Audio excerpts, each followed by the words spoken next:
on the budget, and assuming that there are no rabbits pulled from any hats tomorrow night, we are facing a $17 million projected deficit. And so tonight, Dr. Garza is going to bring to us her recommendations about how we're going to close that. So we'll get some information from her and Susan Quinn and Kristen Michael. Mr. Wickup, may I ask a question? Yes, sir. What should the board members expect to walk out from tonight's work session? What are you looking from us? Okay.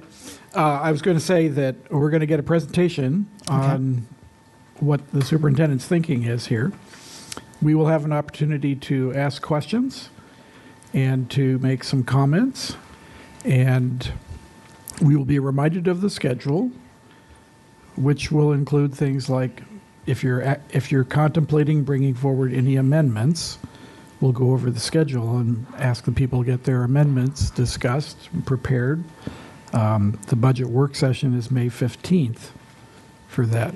So basically, this is an opportunity for us to learn about how we're going to close the gap, begin thinking about any alternatives that anybody wants to raise, and raise awareness about the schedule for approving the budget on May 22nd. Thank you so much. So with that, I'm going to turn it over to Dr. Garza. Okay. Thank you, Mr. Velkoff and members of the board. I do have a little bit of an overview of kind of what we're going to talk about tonight. So I'm going to kind of do a high level, kind of more strategic about kind of where I think we are and maybe what's ahead. And then after that, we'll go through the detailed, line by line in just a moment. But I think it's important to, again, let you all know kind of where I think we are in this process. I also think it's important for the public to understand that this is typical at this juncture in our budget process for us to have updated numbers, because that's an evolving kinds of process. There's a lot of factors that affect those numbers. Ultimately, state budgets, sales tax revenues, receipts, enrollment projections. I mean, I could go on and on. And in addition to that, and finally, we all know that now the county has made their decisions, and so ultimately we have to act and make some decisions to balance the budget. So this is typical in our process. As Mr. Velkoff pointed out earlier, we have some additional dates that will be coming up to ultimately get to a final approved budget on May the 22nd. I think it's always important to, again, also remind the public that in our original advertised budget, we had well over $96 million worth of reductions or cuts reflected in that budget. After over 6 to 8 months of conversation with our community, I'll remind the public, too, we had a menu of options of things that we could consider for reductions in our cost of the system.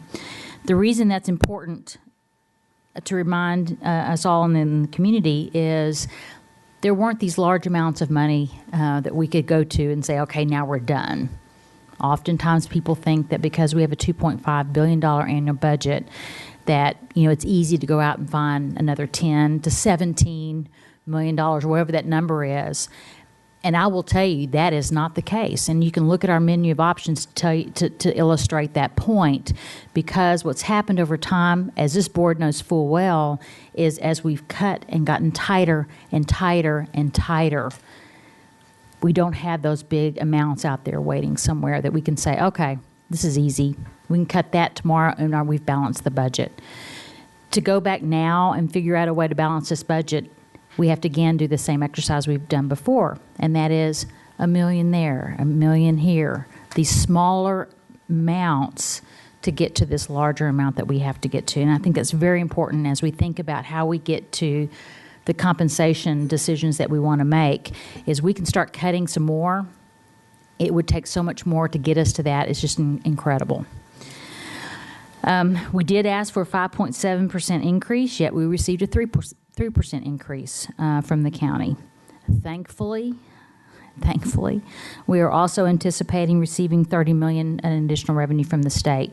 This ball game would be so different right now if it weren't for the additional $30 million that we are anticipating from the state. It would be very different. So it would be much more dire. I think that we do have a path forward that I'm comfortable with, knowing full well that we continue to have some additional work to do around creating a sustainable model and a long-range financial strategy. So the Board of Supervisors have made their decisions. Now we have to make some decisions on our part to create this balanced budget. Timing is so important at this juncture, and I know the board knows this, and I'm preaching to the choir, but I feel like I need to say it. Our principals, it's May essentially. Our principals have already received their staffing for this coming year, and they're making staffing decisions as we speak. And so it's very difficult when we find ourselves in a position of having to find additional cuts. And that's a unique and significant, it's unique because of the significance of the phenomenon this year, is to make additional cuts because our principals are already making some of those decisions right now. We know that our folks have been quite anxious about their jobs. You know, the cuts that we've made, almost $100 million worth of cuts, have created a lot of, stress and strain on our system. And so I hope in the very near future, it is my hope that we'll be in a position to say publicly at some point in the near future that there will be no additional cuts throughout the system, that we'll wrap this budget up and we're going to start focusing in on next year. I think that would bring a lot of a sense of calm over our system that I think would be beneficial and helpful moving forward. Tonight, we'll be making some suggestions around some adjustments to the budget, some of those for reasons like the enrollment projections and things like that I mentioned earlier. There are a couple of additional nuances and factors due to other work that's going on in the system that we'd like to have you consider. We know that we will have insufficient revenue to implement the full compensation package that we had talked about before, but we believe that we have a good recommendation for taking care of our employees and making some long-term commitments to our employees that I think are very, very important. I know many of you know that I've visited with employee groups this past Friday. I believe that when I bring a recommendation to you all, I like to have that shaped by their input, and so I can speak to you knowing what their input is. What we'll be sharing with you tonight has had the benefit of their valuable input. So, with that said, there are a few very specific items that we want to walk through. I would refer you to this chart that's been pulled up.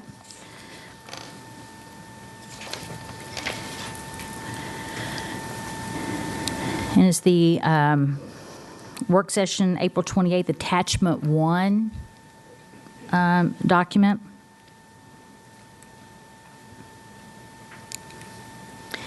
And Susan, do you want to go through that? If you can start, but there are a couple of items I'm going to want to jump in on if you don't mind. So I'll turn it over to Susan. Okay, sounds good. So this document really walks us from where we were at the advertised stage, plus or minus some adjustments that Dr. Garza has mentioned, and what we're projecting for the approved. That's what the 3 columns show. So I'm going to focus on that second column where we have the adjustments. And if you could see the colors, the pink, reddish color are those adjustments that are required. Those are the adjustments we have to make since the advertised. And the ones that are coded in green are recommendations. And then you're going to see that we have a purple one way at the bottom. I'm going to get to that. And that's we pulled out the step increase to show what would be available for compensation increase once all the adjustments are made. So the first adjustment is really reducing our transfer from the county from 5.7% to 3%. So that's a reduction of $46.6 million. We are projecting an increase in state revenue, even though the state budget is not finalized, of an increase of $30 million. And if you go to the description column, you could see currently the House is proposing a $28.4 million increase.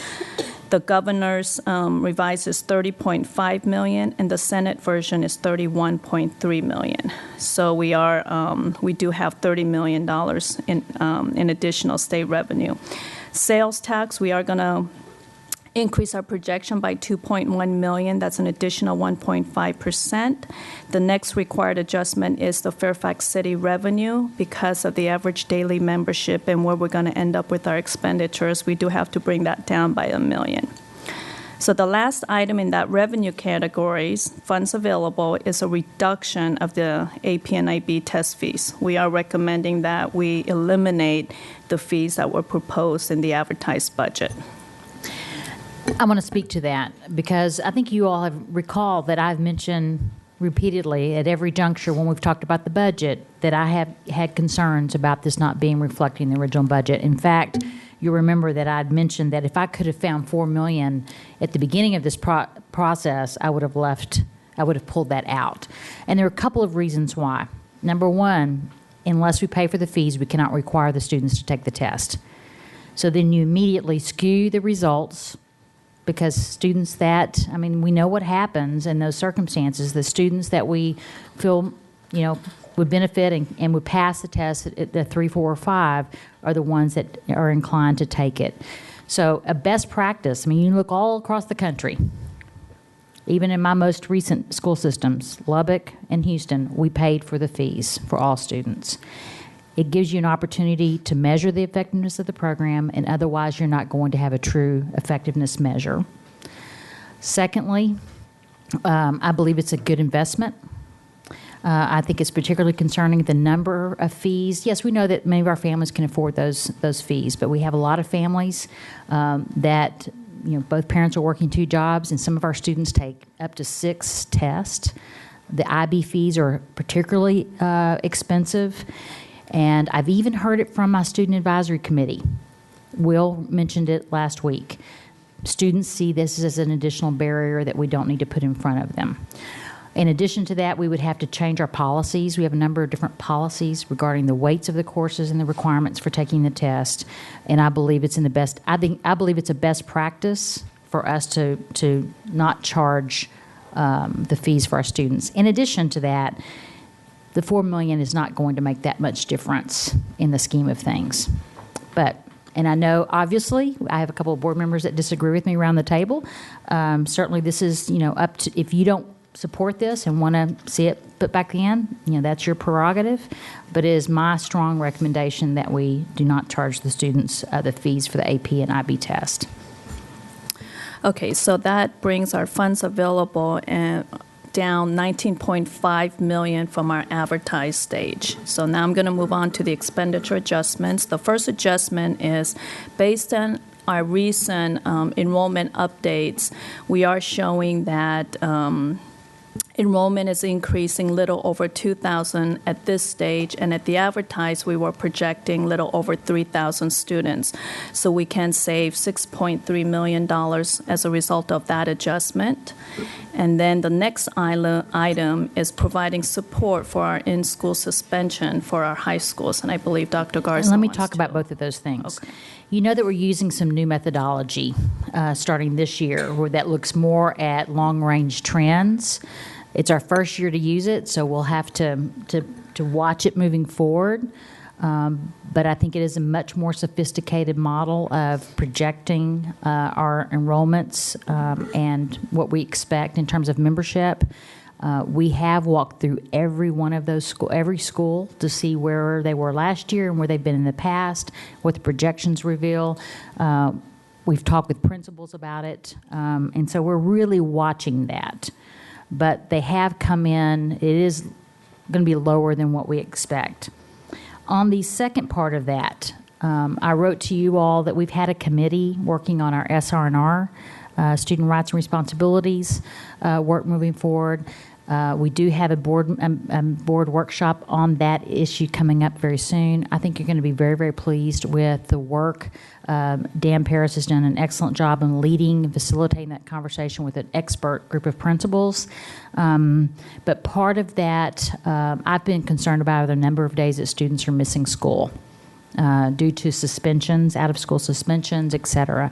We believe that in order for us to look at that differently as more of a, look at it from a more of an intervention perspective, just like we do on learning, teaching and learning, we look at it from an intervention perspective. We believe that it would behoove us to look at behavior from an intervention model as well, and provide conditions where, particularly in cases that are more extreme cases, that we keep them in school in a well-designed model using teachers, behavior intervention specialists. And so we are cutting our high schools by increasing their class size. So this is essentially allowing the principals to select a teacher that they would have ordinarily probably be de-staffing. That's a quality teacher, and keep that teacher, and then we'll provide training and support for a development of a high-quality program that ultimately I believe will behoove us. And we can talk more about that moving forward. I notice I'm starting to get some indications that folks want to speak. I'd like to go through the entire presentation and then take questions. Is there anything that absolutely cannot wait? Okay. All right, so the next adjustment is a very small adjustment for our county retirement system of $100,000. And then the next line item is our health insurance rate increases. We have seen participation shift from, I guess, an more expensive plan to a less costly plan. This was the first year that we had the new plans in place in January. So we are seeing some shifts from our employees, so that is going to save us approximately $4 million. So there are some of those adjustments that are required to make since the advertised. So, and then if you scroll all the way to the next line item, it's restoring the reductions we made to small schools related to assistant principals. So this would restore that cut that we have made to the small schools at our elementaries as well as our middle schools. And we've also we've talked about this quite a bit as well. I think we were having to look at how we can differentiate staffing, and we heard from our small schools quite a bit. It was a prevailing theme that we hit them, in two significant ways. I think that with the SPITs, and the assistant principals, those reductions really hit them, twice essentially. And so we felt like that was, now down the road, are we going to have to maybe look at some, but we felt like we need to phase that in. That was really hitting them very hard. So our principals did ask for our consideration of restoring one of those, and they know we're not restoring the SPIT. But we felt like it was important, particularly as we look at implementing new evaluation systems that are very time-intensive, that we felt like they needed that additional support. And then the last adjustment on this chart is the eliminating the step, and that was just to show the funding available for compensation options. So as you could see on the right corner, the funding available is $28.9 million.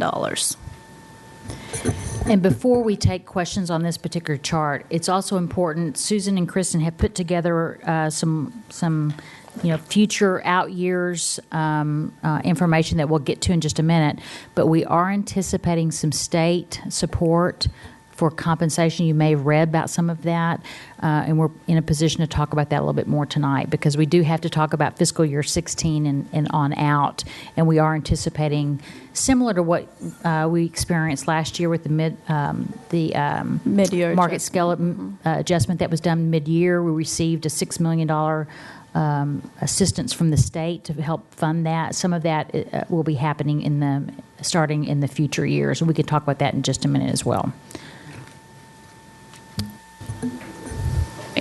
So the next attachment, which is attachment 2, shows some of the salary options and some of the comparisons between a step versus a market scale. So there are 3 options in this chart. The first option, option A, is actually I'm going to go there last. So let's start with B, which is the full year step, which was included in our advertised budget. As you could see, going down the chart, there was a $41 million price tag for a full year step.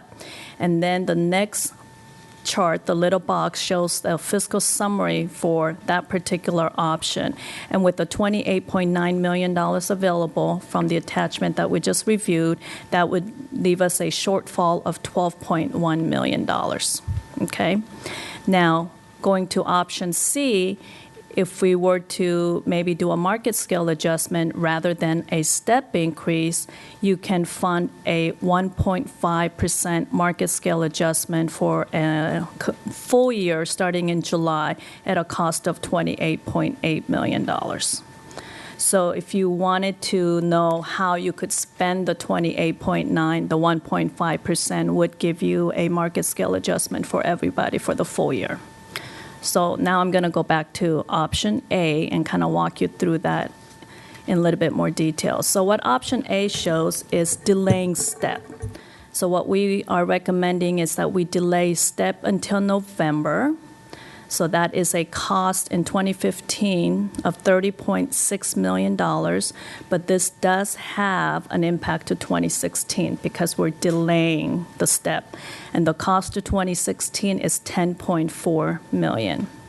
So as you go down option A, you could see that in the 2015 fiscal summary, this does create a shortfall of $1.7 million at this time in FY 2015. So how would the steps be implemented? If you look at the implementation summary Before chart. you do that, we feel like on that 1.7, that we can find that throughout the system. I did not want to do that before this meeting with you all, but we're committed to we can find that additional 1.7 throughout the system, and we're committed to doing that, assuming the board supports that approach. So I would say do not concern yourself at this particular juncture with the 1.7, but I wanted to show that we would still have to find those as reductions. So moving on to the implementation summary, we did categorize this into two different, groups of employees. First, to the teachers and instructional assistants. That's the first box. And then we have the impact to U.S. scale employees. And the reason why we separated the impacts is for teachers and instructional assistants, the step is granted at the beginning of their contract period. Whereas for U.S. employees, STEP is granted on their anniversary date. So it's really little different as to when they receive their STEP increases. So for teachers, stepping in November, for majority of our teachers, which is over, I believe, 95%, who start in September, this would be a 2-month delay in their STEP increase. And then obviously for some of our teachers who are on a 11-month contract, it would be a 3-month delay. Now for your U.S. scale employees, it's a 4-month delay from their anniversary date. So the next attachment kind of gives you an example of how that would be implemented. The other piece I just wanted to mention is if your anniversary date falls in February or later within the fiscal year, the STEP will be granted in June, no matter what. And then, if you would explain, that's because normally we would implement that in July. Mm-hmm. And so from July into November, that creates that 4-month delay. 4-month delay. Okay? So in order for that to be equitable across the board, you would have to implement a 4-month delay for everyone. Up until February. Up until you start to get toward the end of the fiscal year. And you don't have 4 months remaining. So everyone would be granted a STEP in June if your anniversary date was February, March, April, or May. So for those folks, there's really not a 4-month delay. It would be a 4-month delay for an anniversary date with February, 3-month delay for an anniversary date of March, 2-month delay for an anniversary date of May, and if your anniversary date is in June, you would get your STEP in June. Okay? So the next attachment kind of gives you a good illustration of when the steps would be granted. So the first two line items, those are your teacher scale and instructional assistants. As you could see, by November, everyone steps. And depending on your contract lengths, you're either going to be delayed 3 months or 2 months. 2 months for majority of our teacher scale and instruction assistant scale employees. So when you go on to the U.S. scale examples, the first example is if you have an anniversary date in July. You're delayed for a month, you would receive your step in November. If your anniversary date is in November, 4-month delay, you would receive your step in March. And for anyone with an anniversary date of February or beyond, you would be delayed 4-month, 3-month, 2-month, as I just mentioned. And then by June, everyone will have received their step increase. Does that make sense? Okay. Actually, our employees are accustomed to that, so I think they understand, particularly those who are on the U.S. scale, they understand how that works, the anniversary date and how that works. But we thought this would be helpful to illustrate how, in fact, that does fall and how that would be actually implemented. Now, attachment 4 is really for planning purposes. What we're projecting for 2016, since this step implementation would have a 2016 impact. So in the revenue category, we did use a 3% increase in the county transfer. That was the guidance that was provided in last Tuesday's markup of the county's budget. Tomorrow is actually the adoption. And then the next two categories, state funding and beginning balance shortfall, are really just estimates at this point. So we are anticipating maybe an additional $10 million from state and sales tax. And then with the beginning balance shortfall, if you recall, when we balanced the 2015 advertised, we had a $48.5 million in beginning balance. We are anticipating that we could make up about $30 million of that beginning balance, leaving us of a gap of about approximately $20 million. So the projected total for the revenue is $43.1 million. Under the expenditure items, there are a few items on here that are projections and required adjustments, and there are some additional optional items that we've included as well for the compensation increases. So we are projecting a membership growth and change in student demographics at a cost of approximately $20 million. And then the next line item is the unfunded portion of delaying the step until November on 2016. That's the $10.4 million. And then if you were to include another step increase for FY 2016, that would be at a cost of $40 million. And then if you also wanted to include a 1% market scale adjustment, that's $19.2. And then we have our compensation-based savings. This is where we recalibrate our salary file as a result of the turnover and the retirements. So we know we are going to have savings into our compensation file going into next year. So that's the negative $20 million. We know we will have health rate increases. Again, these are very rough projections at $10 million. We know we're going to have contractual increases. And there are some items that we feel may need additional funding, but we don't have the projections yet.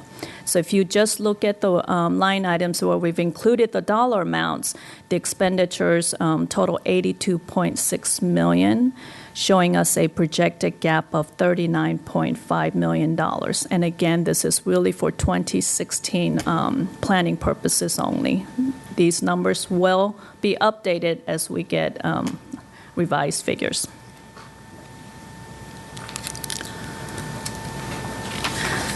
All right, and then I think we do have some additional attachments, which was really for your information. These were the items that we provided to the County Board of Supervisors when we presented on March 18th at the joint meeting. So the first attachment it's the first page on attachment 5. Is really a summary of our budget reductions we did in 2015 advertised. So you've seen this. This is just to remind ourselves of what we've included in the advertised budget.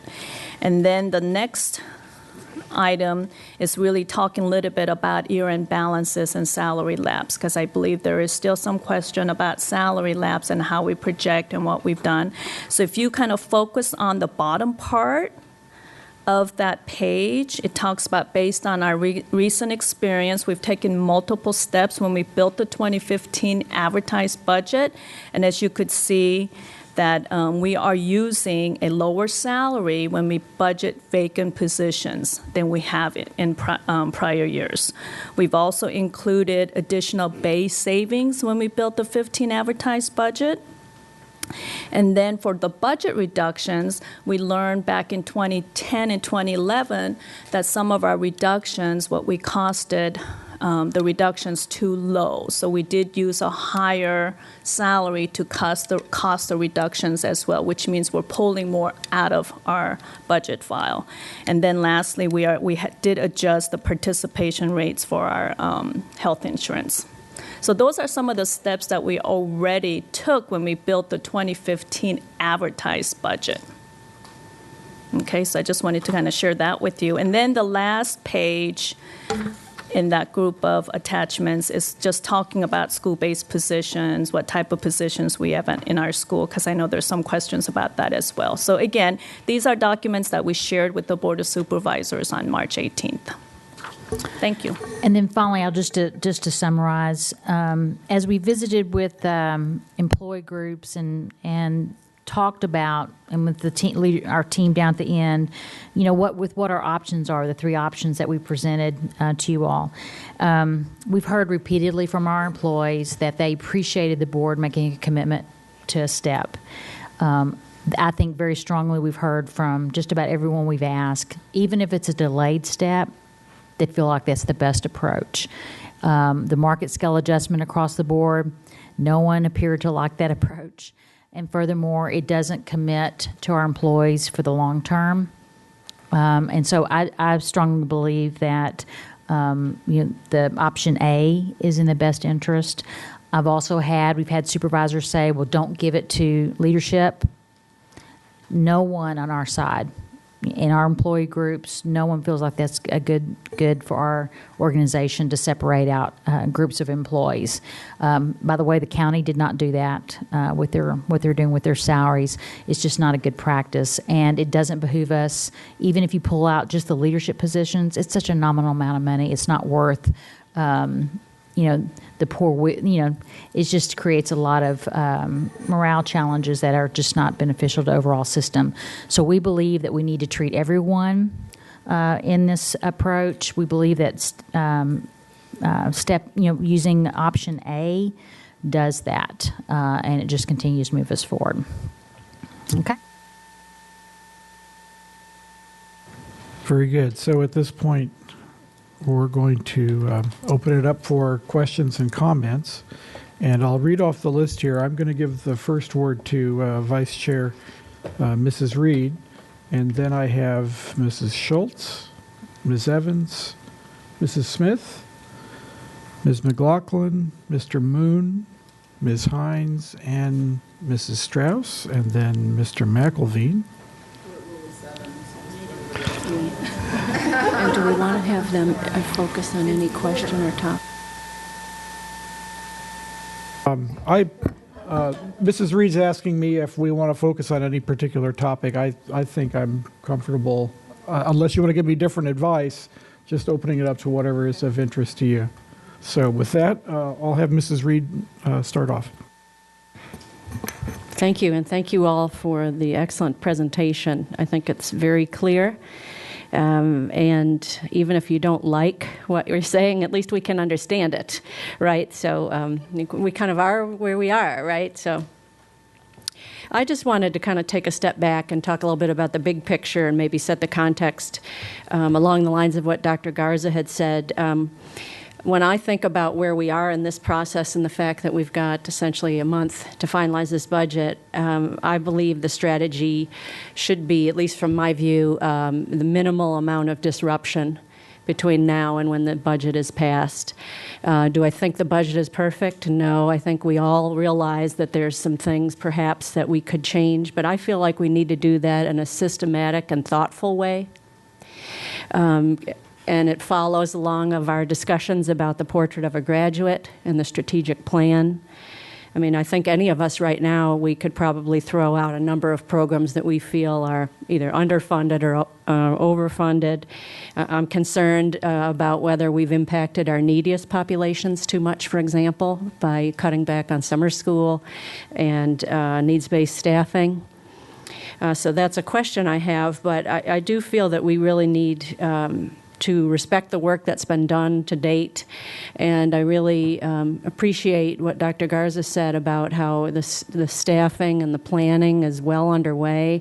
And unless somebody can come up with a real significant and compelling reason to make changes at this stage in the game, I just don't feel that that would be in good faith either. Or if they come up with something that hasn't been on any of our lists that we've been talking about for months and months, I feel that we really need to honor the process and be thoughtful and engage in some discussions. But and the one thing I will say, and then I'll yield. Remember that these are summary documents, and you'll want to go back to the proposed budget to get the details if you are curious about what some of the detailed numbers are. For example, the school board office with a proposed cut of $0.1 million. That's one that I personally still have heartburn over, and so I may be thinking about an amendment to put that one back in. Thank you, Mrs. Reed. Next, I have Ms. Schultz. Sure, I'm glad Miss Reed went first, because usually she does such a good job of leading in for me. And boy, did you just throw me a curveball. I'm going to take an alternate premise. I couldn't possibly imagine taking the tactic that you just offered, because if you recall, at the time that we passed the advertised budget, absolutely no one wanted to discuss any amendments. And that was taken off the table. So if we don't discuss it now, then we don't discuss the budget at all. Then we just don't discuss any programs. We don't discuss any line items. We just take it as it is. May I just make a comment? I did not take Mrs. Reed's, and if you all disagree. If Ms. Reed would like to respond to me, I'm more than happy to. I didn't take her comment as saying that we could not make amendments. I think she was suggesting that we be thoughtful about the degree of impact that we have. Well, I'll let Ms. Reed speak for herself rather than put words into her mouth. So, if it was clearly taken to me that you don't want to make any substantive changes, that's what your commentary started heading me down the path of. So, if you'd like to correct that impression, I'm more than happy to before I get into any of my other comments. Yeah, I believe what I said was that I thought we had to be thoughtful about the implications of making amendments and not completely upsetting the apple cart at this stage in the process. If anyone feels like they should make an amendment, I feel that they should put it forward. Like I said, I'm planning to do at least one myself. So all I'm saying is just to be thoughtful about it. Yeah, and yes, this is our opportunity to debate this budget. I agree with you there, and this is the perfect time to put things out on the table. But when it comes time for implementation, I'm just saying we need to consider that, and we need to consider the dialogue that we've had up until this point as well. Okay, well, I would think that anybody around this table would do everything they can to be thoughtful. But if we don't, again, if nothing is discussed at this point, then it never will be, because we were discouraged from discussing it during the advertised portion of the budget. And in fact, people made statements from the dais across the street that said that before they even saw amendments, they wouldn't entertain any. And so if we don't look at anything programmatically or by line item in the budget now, then we are a rubber stamp. So I'm just going to say that's my take on it. I'm sure my colleagues don't share it, but if we don't look within the budget now, we will never have looked in the budget, because people said they didn't want to at the earlier stages. With respect to the presentation, can we go back to the summary page, please? with the red, yes. Okay, so I'm specifically looking at, in the second section under expenditures, so the green means spend money, right? Does the green mean spend money or save money? I'm confused. Green means a recommendation. So let me see. But Depending on whether or not it's a negative sign or a positive sign. okay, but so it's just green is recommend, and then Recommended. parenthetically it's indicated whether it's a plus or it's a minus. reduction or So yes. this is a perennial point of contention that I have, is that we're very good at saying how much things cost, but we don't talk about how much things save. I think that this step of in-school suspension and the support that both Mr. Paris and Dr. Garza have given for some of the SR&R changes that have continued to plague us, this is a tremendous move. However, what I don't see addressed here, and what I don't see parenthetically as a negative, not a negative bad thing, but negative in dollars, which is a good thing, are the costs that will be avoided or out and out saved by homebound suspension, or homebound teachers, sending teachers to children's schools, AIM, ALC. Those are extraordinary costs to the system of paying teachers to teach children in their homes or within highly confined, highly restrictive situations. And so where is the contributing, balance, if you will, of the amount that will be saved? And I have to believe that as we go forward, that would be a substantial figure. And that's something that I'd like to see, frankly, I would have thought that we'd have seen it at this age, but if not, at a relatively, near period of time, since we're running out of time, because that's one of the benefits to the system is keeping the kids in school, keeping them on track for graduation, mitigating further interventions in terms of whether it's hearings, office interventions, or the like. Never mind the cost savings to the system overall of having highly individualized, 1-to-1 or 3-to-1 or whatever. So that's one. Second, and I think it was in the second document where you have the division of the employees by U.S. scale. Okay, so the question would be how many, I see just sort of like a division overall, but as a percentage, how many employees are in the one category versus the other category, as the teachers and IAs versus the U.S. scale, and whether, again,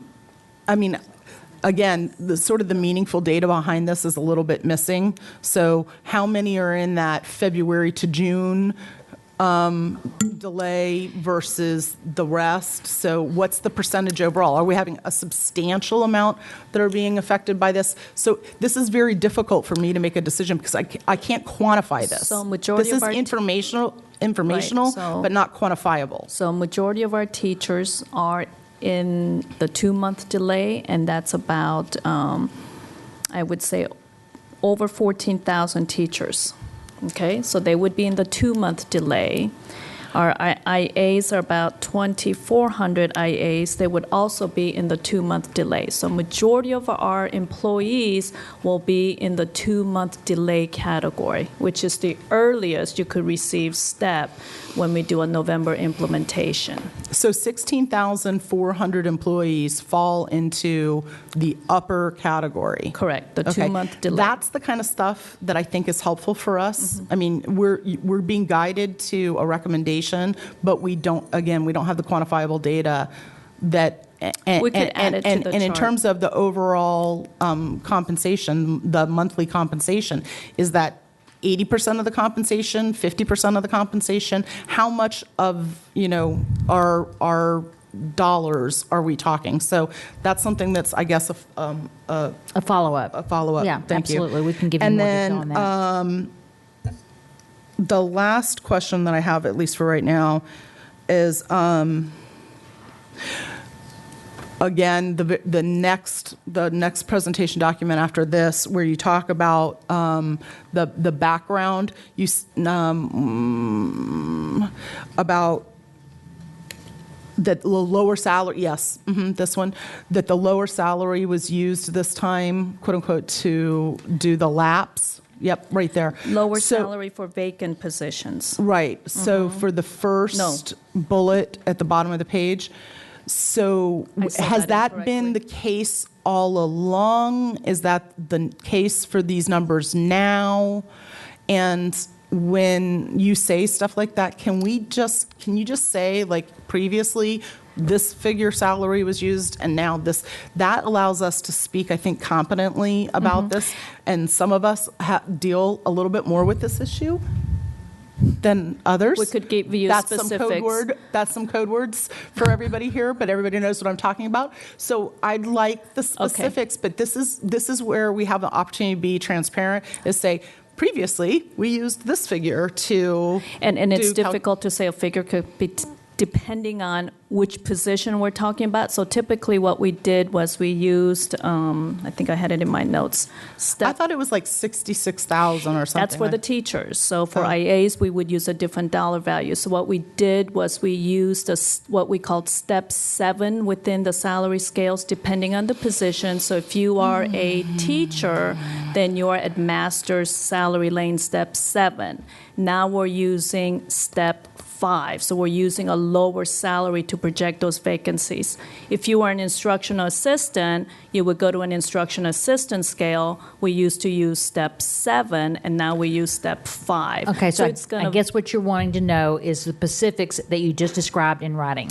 right. I mean, it's Okay. just it's is that not just a little small table that could be inserted at the bottom? But of it's this for that says, every- Previously, we were using Well, let's this, use- and this is why it was a bigger Let's give lapse. at least some examples. I don't think you could And- take and we every can single position for- throughout the system. Or a range or something, because that helps us decrement, conversations that happen elsewhere. Thank you. May I respond to your first comment or question about disciplinary, the changes? I think it's hard to quantify the changes that we intend to implement next year, but I think it's something we'll have to measure over time. I will tell you that some of the resources that we're using that are largely focused at the high school level, we're hoping that we'll have, because of very tight resources, some of that we can redeploy to help support some of the challenging behaviors we're starting to see at our elementary schools. So that's what we've talked about with Dr. Dockery, is this may give us a little relief to help support and maybe mitigate behaviors earlier on. So I think it's going to be difficult for us to tie a dollar amount to it just yet, but I think that we will be able to do that, because that's important for us to be able to measure that. And I appreciate that. In fact, it might be difficult to tie a dollar amount, but then I think we ought to have a goal. I think we ought to know we know how many kids are homebound, we know how many kids are AIM, we know how many kids are ALC, and if the goal is to try to mitigate that with the line in green, the in-school suspension, if we're trying to attempt to mitigate and incorporate alternate methods, then we can quantify to some degree a range or a goal that says we'd like to minimize the kids that are on homebound AIM or ALC or otherwise, and thus it's not just the cost, it's the savings. That's the talking about both makes it a complete discussion. Only talking about what things cost is not So is in half the the interest discussion. of being out of here before 10 o'clock, I'm going to move on to Ms. Evans, please. Thank you, and I want to reiterate what Mrs. Reed said about this being very clear. I think that the presentation has laid this out nicely for us. A couple of comments, first of all. I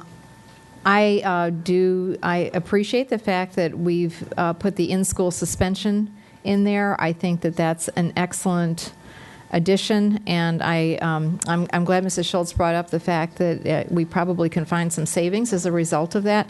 I did have a couple of questions. Have we already started this now, or is this? We have not.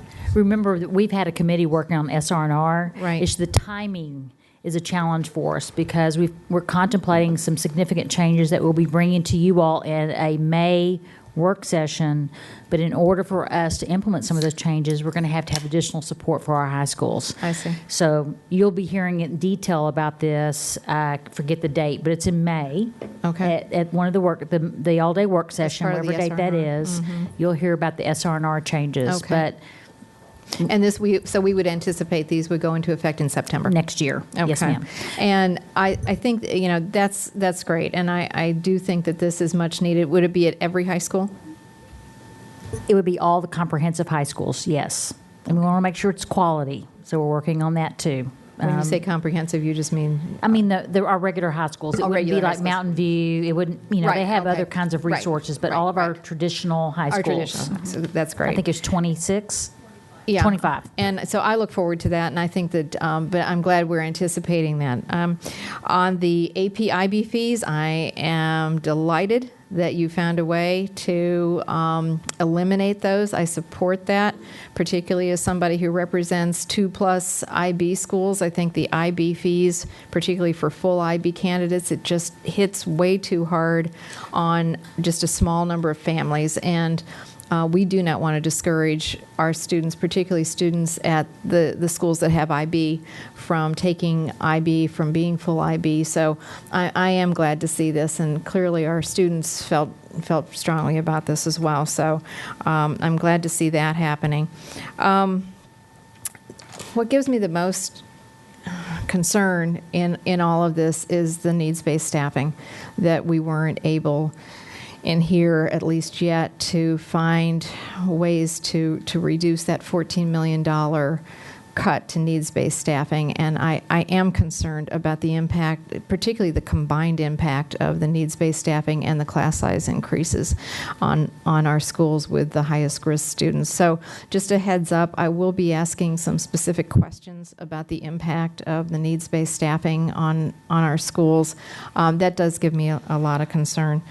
On the small school reduction, I know our principals at the small schools. I understand the pressure there. I am weighing that with the summer school, though, the fact that we didn't put back any summer school money, and so that's one of the things that I'm personally going to be contemplating, whether, where the balance is there. I do also have concerns about having the cuts in summer school. And again, I know we're trying to get more bang for the buck there. I guess I'd have to ask you if you... May I if you- speak to that? Yes, I would appreciate it. Summer school, in fact, I sent you all some analysis on this recently. I think it's really important for us to emphasize that we offer a lot more than just one program in summer school. We offer a multitude of different summer school programming. What we were speaking of is one of those particular programs. So I sent you an analysis that outlined every kind of summer program that we offer. I believe very strongly, I recognize the concern about a reduction in that funding. But I'm confident, given the design of the new program this summer, I'm confident that we're able to target the students that have the greatest need, and we're going to have, I think, a rich program. Okay. So I'm actually comfortable with where we are with summer school reductions. I think we have to continue to measure it, make sure it's effective. Needs-based staffing, I mean, I wish we didn't have to cut any staffing, but that was an original, I think, $56 million allocation of funds. I think if we had to cut, which you all know full well we did, I think at least we mitigated that and focused on where we know, we have the greatest poverty, starting with schools with 20% and higher. So, I wish we didn't have to cut, but I think we'll be okay, and we'll just have to continue to monitor that. The schools that had a lot of needs-based staffing dollars, they had very low student-teacher ratios. So, again, that's one. I'm comfortable moving forward with that, and we just need to watch those student-teacher ratios next year to see the impact of that, because a lot of our schools with significant needs-based staffing also have significant Title I money, and so, my goodness, they had some low student-teacher ratios. So I think your concerns are very well founded, Ms. Evans, but I think at least I'm comfortable with where we are, and I think we just have to monitor it next year to see what the long-range effects will be. I am certainly wanting to monitor the long-range effects. Part of my concern is a radical shift. Any schools that are losing a significant number of teachers, I would be concerned about that. Just going from one year to the next, so that's the kind of thing I'm going to be asking about and looking at, because I think we have to be cognizant of that, and talking about the double whammy impact. So I'll ask some specific questions about that. I just wanted to let you know I would be doing that. And as far, here's a very basic question. If the state budget isn't passed by the time we have to do this, what then? What do we do about dealing with $30 million that we are It's assuming? still a projection, so you would approve our budget with the projection of 30 million, and once the state passes their budget, any adjustments will make at year We end. would readjust. I see. Okay. However, many school systems across the Commonwealth are very reliant upon state funding.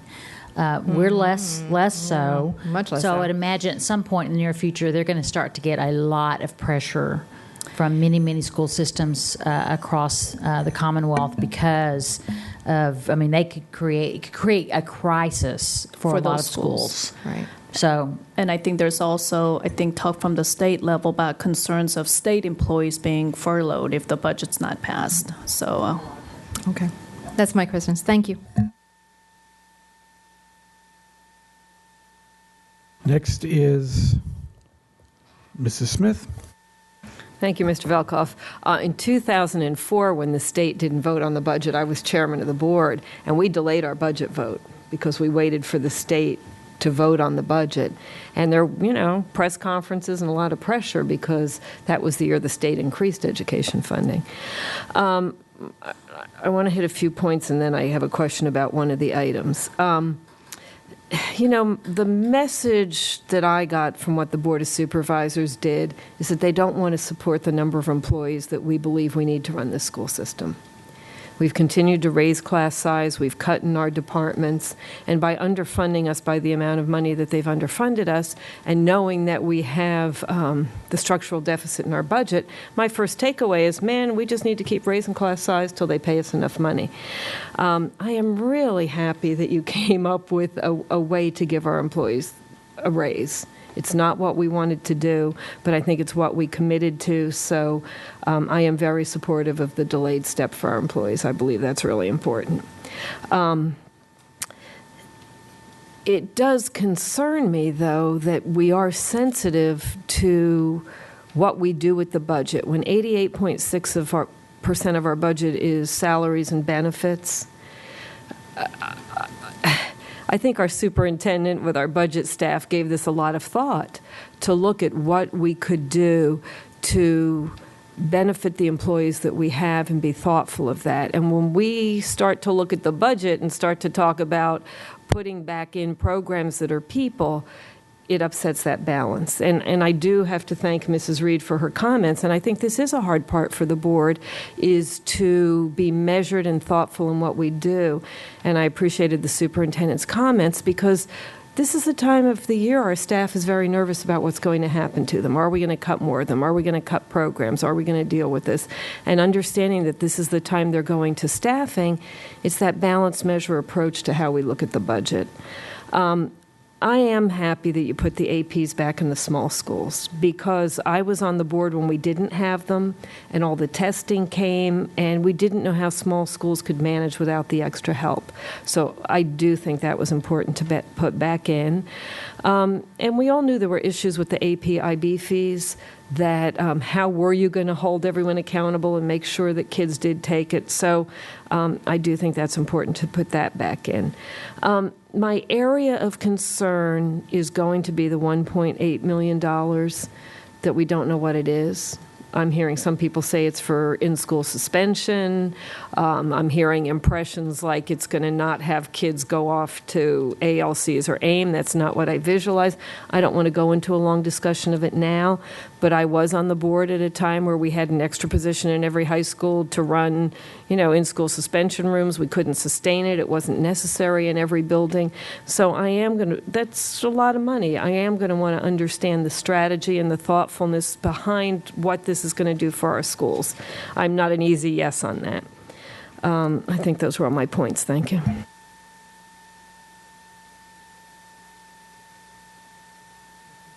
Ms. McLaughlin, you're next. I'll start on a happy note first. Mr. Chairman Moon, you told me I had a huge cupcake deficit for the happy news in my family. And since strawberry is Mr. Moon's favorite flavor, he gets 2 strawberry cupcakes that I made. Thank you so much. And then Ms. Evans has she's going to be my Vanna White and help pass out to the rest of the board members. There's 12 in there, so there should be one for Dr. Garza. And if anybody else doesn't like strawberry, then hopefully Mr. Paris or somebody else will get to enjoy them up at the table. But that was my cupcake. It's a down payment. Down payment. It's a down Okay, payment. thank you. He says I I just wanna owe make 8. sure. He will get 8. I know you'll all hold me to just 1 per flavor, right? So there's my little bit of cheer. Now that I've distracted everybody with strawberry cupcakes, isn't that strategic? Let's see. First thing here, I would be very curious, and I'm inviting the audience to email me personally if you think the dialogue here is schizophrenic, because I have heard it said that millions of dollars are nominal and $1.8 million is a lot of money. So it's interesting to me, depending on what a board member likes or doesn't like, it's not a lot of money, it is a lot of money. And in the end, as Dr. Garza is correct, you got a $2.5 billion budget.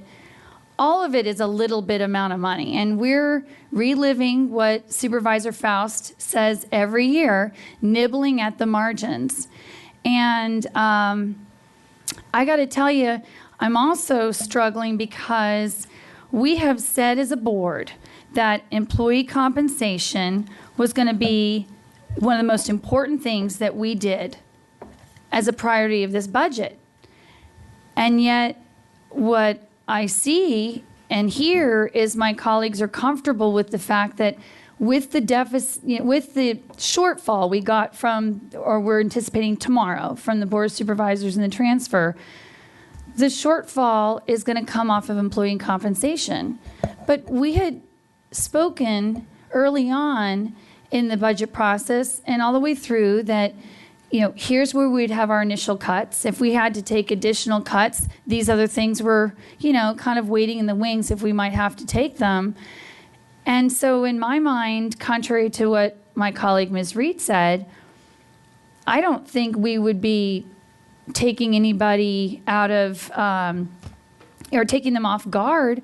We've said all along that if we want employee compensation to be one of our most important things, and we anticipated that we might have a shortfall from the Board of Supervisors, then we had a second list of additional things where we might have to make cuts.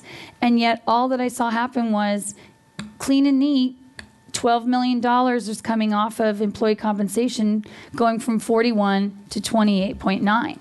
And I got to tell you, from a priority standpoint, I can look at our budget right now and tell you wants versus needs. It is not going to be hard to find $12 million. It's whether or not we own up to what we said was most important as a board. We also talk about that we think it's really important to take care of our most vulnerable and our most needy students.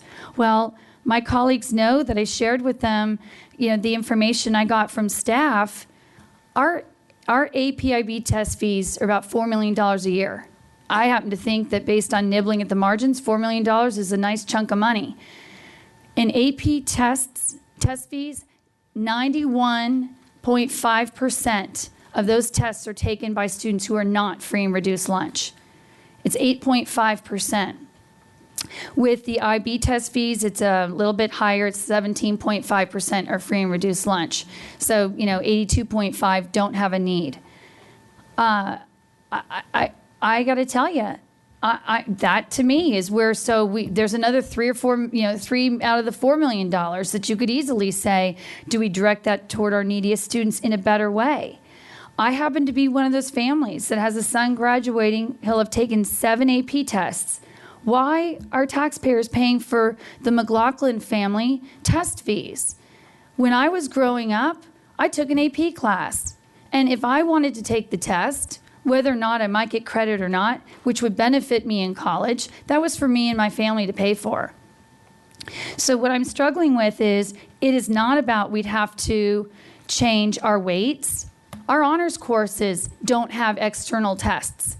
We just know they're honors courses, and we respect the fact that it's Fairfax County teachers, Fairfax County curriculum, and that those honors courses are being taught. And I really would be curious, and maybe Dr. Garza can help us with it. I'd like to know among the region, here in the Washington area, our comparable school districts, whether they're Loudoun, Montgomery, Prince William, Howard County, strong public school districts that are rather large, are they automatically paying for all of them? Because I'll tell you right now, the College Board loves Fairfax County schools. We are a huge cash cow when we say we will pay 100% for these tests. But please don't let your decision to fund these be because it's needy students, because it's not paying for needy students. The second thing is, it's not about the weights, because all we simply say is the weights are based on the fact that just like honors, you took a more rigorous course. It is not tied to whether you have to take a test to get the weights. So that's a simple fix. The question I have specifically, Dr. Garza, I don't know if your staff or you can answer this right now, otherwise I'll just submit it officially. But I did a quick Google search. All 50 states have policies on how you get reimbursed from the federal government, from the College Board, and from the state on those AP and IB test fees based on if you have needy students. So my first question is, do we apply for all of those, or is Fairfax County paying 100% of those AP and IB test fees for our free and reduced lunch students? I believe we're not eligible when we pick up the fees as a system. So what we built in, if you charge fees, then we could seek reimbursement from the state regarding the free and reduced eligible students taking those fees. But as long as we pick up the fees as a system, we're not eligible for those reimbursements. So when we talk as a system, my colleague Kathy Smith was uncomfortable with $1.8 million to do in-school suspension. Again, best practices, trying to reduce the number of students that we send outside of our school building and lose instruction time. And yet we could get up to $1 million in reimbursement fees from the federal government, College Board, and the state. Based on, it's not a clean 25%, but we just said 17.5% of AP of 17.5% of IB tests, and those are more expensive than the AP, and then it's 8%. Yeah, so, and we could get you the exact amounts. I believe it's not quite 100% of the fees. It's a partial reimbursement from the state. I read them online. It's about an $8 differential that you're going to have either the student or the school pay.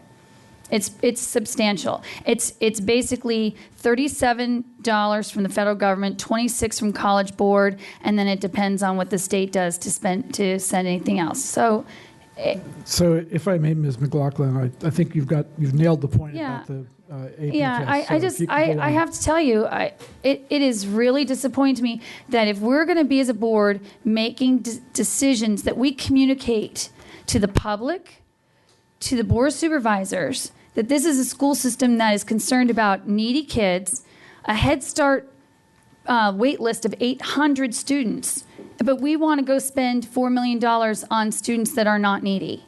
That I don't understand that. And so to me, it is important that we really look at that very carefully. The second question I have, Dr. Garza, is we talked about initially how principals have purchased positions in the past. Going forward to FY 2015, has anything changed in that practice, or will they still have the latitude to trade in positions and hire based on what they want versus the actual staffing ratios? Right. Our principals still have the latitude to trade in positions. However, we've implemented a process now where the cluster assistant superintendent has to approve those. So that's number one. Secondly, as we tighten up the number of staff that they have, they're going to automatically have less flexibility over trading positions in. So we've put more controls in place. I still think it makes good sense to give them some flexibility as long as it makes sense and it doesn't create conditions where we have high class size, because we have some schools that have some phenomenal programs that they've developed. And it's only been that innovation has only been allowed to happen because they've been able to trade positions in and be creative. But we need to have reasonable controls over it. Thank you. The other question I'm thinking about is with, going back to employee compensation, and I'd like to remind my colleagues again to just emphasize the point. It's not just employee compensation, but as we know, our teachers are complaining about workload. And we've just gone and tried to balance the budget by increasing class size. So we've kept the increased class sizes in place, even though we had the shortfall from the Board of Supervisors. And yet then we also reduced the compensation that we'd hoped we'd give them. So to me, I would like to see, well, wait a minute. If we got to still keep the class sizes increased, we should at least try to then honor the compensation. And so I guess one of my questions would be, is our teachers are the ones who don't have an annual salary. So yes, we've shown that they would only have a step delayed by 2 months as opposed to year-round employees who have a delayed step by 4 months. But the bottom line is it is much harder for our teachers, and they have to have multiple jobs because they don't have a yearly salary. And so I would like to find out, my next budget question is, what would it cost if we decided as a board we want to continue to honor what we told, especially our teachers who are bearing the brunt of the larger class sizes? You know what? We want your step to go into effect starting in September, because you don't have a year-round salary to absorb the challenges and the demands that come with it. And you're the ones who agreed that you'd take in more students in your classes in order to hopefully see a compensation improvement. So I'd be curious what those numbers are, because I do appreciate what Dr. Garza is saying. We don't want to necessarily not give an increase to all of our other employees, but I think that our teachers, and when I say teachers, Dr. Garza, what I'm really talking about is those who are on that shortened 10-month contract. So anyone who's in the building taking additional students on, that would be, where I'd be looking at. Yeah, and I completely understand what you're talking about. In fact, I felt like this was really the best approach to honor the need to increase compensation for all of our employees, particularly our teachers. Help us address our beginning salary, because that's also addressed in the step, so we can address those levels. But keep in mind also that we have lots of food service workers. We have, custodial services. We have, lots and lots of other employees. Very small amount of this money would be for leadership type positions. So, and I would imagine that you would have that same concern for food service, instructional aides, clerical, bus drivers, the multitude of other employees that compensation is a factor. My concern are the employees where we've said we need to increase your class size. You will have a heavier workload with more students. And I don't think that applies to everybody. Ms. McLaughlin, if I may, even if I deduct a minute for the cupcakes, we're well past 12 minutes here. So could I ask you to kind of... Oh, you're very sweet. All right, so I'll just wrap up with this thought. I want to echo what my colleague, Ms. Schultz, said. And everybody knows I adore my colleague, Ms. Reed.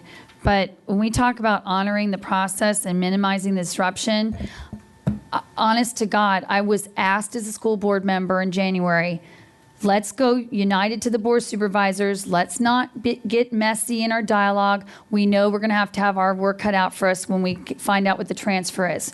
Well, everybody, I'm calling in my chit of promise. I was promised that we went in united, and now we need to do our hard work. And I hope every single one of you thinks really long and hard about what we promised the public. And I don't think that where we are with this, taking the brunt of it off of the employee compensation, is honoring what we told the public. And we have a long list that Dr. Garza helped create for us that said there are other places to look for money if we need to. And everybody's on fair notice. So I really hope people are willing to roll up their sleeves and do a little bit of work here. Thank you. Let me review the list at this point. Mr. Moon, you're going to be next, to be followed by Ms. Hines, Mrs. Strauss, and then Mr. McElveen and Ms. Darnett Koufax. So, Mr. Moon. Okay, thank you, Mr. Backup. I understand that we will have at least one more work session. We have a public hearing coming up, so this is basically the first opportunity for us to actually deal with how to work with restrained transfer amount we will be receiving from County Board of Supervisors. And I would like to first of all thank Dr. Garza, for working hard, especially to work with employee organizations. When you first came up with your proposed advertised budget, you did that.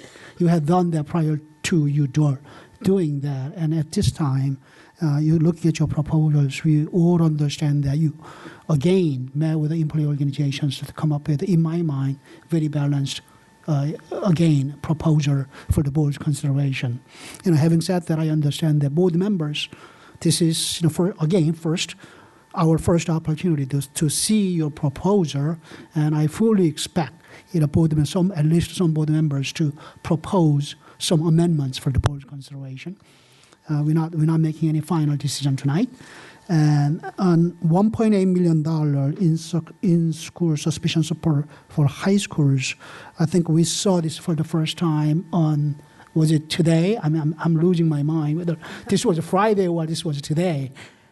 Yes, this is your first time to see it today. Today, right. Mm-hmm. And I look forward to having an in-depth, more discussion when we discuss the SR&R in May. So for the time being, I think we should all consider this, even though we have not actually, voted on this, even on your proposal yet. This will be basically, what do you call that terminology? Placeholder.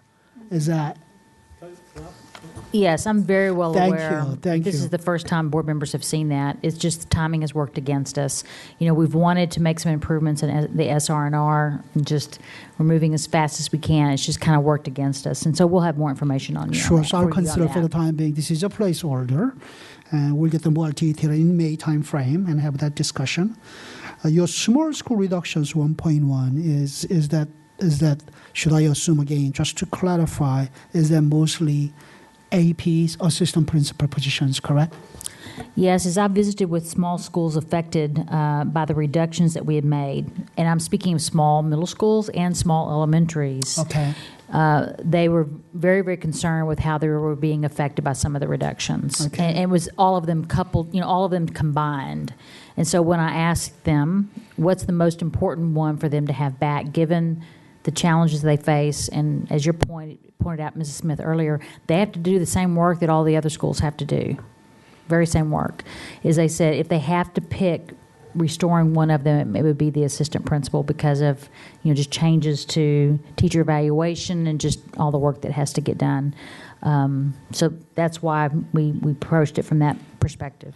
Okay, thank you. When we presented our advertised budget, transfer request to the County Board of Supervisors, we had been saying that we were cutting about 731 positions. With your new proposal on the table, how many of those positions would be restored, or what would be the change to that number? I know the restoration of the small school APs, it's total of 9.5 positions. And then we are adding the proposal is $1.8 million for 25 high schools for Right. in-school So suspension. we do try to keep our reductions separate from our additions. So the reductions would be approximately 722 positions. And then for the in-school suspension, positions will be added, but we're also going to have some reductions in our enrollment growth numbers. So we're going to So there have will to be offset. less increase in the Yes. number of positions due to the enrollment growth because we are Correct. expecting less enrollment Less students, growth. correct. Okay, But if we you- haven't, we could get you those numbers, I just don't Yeah, have that in if you front could of do me that yet. overall change Yep, so that we could absolutely. properly convey that to public, what the change in number of positions will be. Positions. Sure. Will be like. Just a couple more questions for clarification. That large part of our budget increase was due to things such as health benefit cost increase, retirement pension payment increase. For the 2016, I'm looking at 2016 numbers. Are we expecting any change in VRS or other pension premium? Not at this point, not for Not at this VRS. point. The state, I believe, is going to be adopting the rate for 2 years because they're adopting the biennium. Okay, but Could we have a change in the county's retirement system rates? Sure. We won't know that until further into the year what the new rates are going to be for the county's retirement system as well as our supplemental plan, which is the ERFC plan. So those numbers will be updated this coming fall for 2016. Okay, thank you. For the health rate change, I think you are expecting about $10 million for the next year. Do I understand this correctly that our plan is we have a 3-year plan, health plan for employees? We have a 3-year contract. But the rate changes every year? Yes, but the rate is changed based on our claims trend on an annual basis, and we will be looking at that this coming summer. That But that's a placeholder also, So Mr. it's a Moon. Sure. very It's a rough projection. estimate. That $10 million figure you are putting in, you have put in for 2016, how is that compared to FY15 increase? It's about 50% of the 15 increase. So lower increase for yes. FY16. Yes. Okay, thank you. Those are the only questions at this point. It was about 25, was it that? Right. So 21 then minus is this year's budget. Thank I mean, you. 15 budget. Thank you. Ms. Hines. Thank you. All right, I had a question about the in-school suspension program, and I know that the details aren't really in on that, but I was just wondering, it would probably make it easier for me to support that if it included, as part of the diversion goal and the data gathering, addressing our disproportionality problem with discipline. Would that be part of the? As I wrote to you this weekend, that's a big part of it. Oh, sorry, I missed that. That's Okay, all right. It's a thank big part of it. We're very concerned about our disproportionality numbers and the numbers of days that students are missing school. And that was my primary focus and work is how do we keep kids in school? Hold them accountable for their behavior. There's no doubt about that. But yeah, disproportionality is very much a concern. And we shared a lot of that with the committee as they were principals that were working on this with us. And they were also surprised to see some of that work and knew that we needed to roll up our sleeves and get busy. Okay, thank you. And I am sorry I missed that. The state increase, the roughly $30 million, is that coming from the state changing a formula or just allocating more money for K-12? It's probably all of the above. They did provide a little bit of additional funding for K-12, and then our ADM, our average daily membership, that increases. So we get our basic aid based on number of students. And when the state increased the VRS contribution rate, there was a portion that the state picked up. So there are multiple pieces that added up to the 30. Okay, thank you. I'll move down here. The large class size relief, we had that fund to provide relief for those schools that are that is still in there, the reserve? Yes. No change in that? Okay, good. the different salary options, and I know this is complicated, but and if it's already out there somewhere, let me know. But could we get a sense of what the difference would be between sort of in the employee's pocket, between each one, like the step increase, the delayed step increase versus the cost of living increase? Is it about the same money to the employee at the end of the day?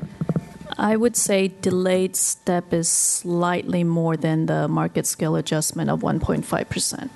Okay, all right. And Plus, it's a long-term commitment, which I think is very, very important versus a market scale adjustment. right, sure, because then that they're paid. They're at the end of the day they're higher and for their retire. Yes, okay.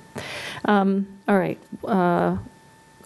Questions on for the 2016 projected, sort of when we're looking at that, I guess I wanted to understand a little bit about what we're supposed to take away from that chart exactly, because I look at it and I don't see a few things in there that I would like to see us begin to recover for 2016. So, I mean, why? Just if you could explain to me sort of what the purpose of this chart is for us in our planning, but attachment 4.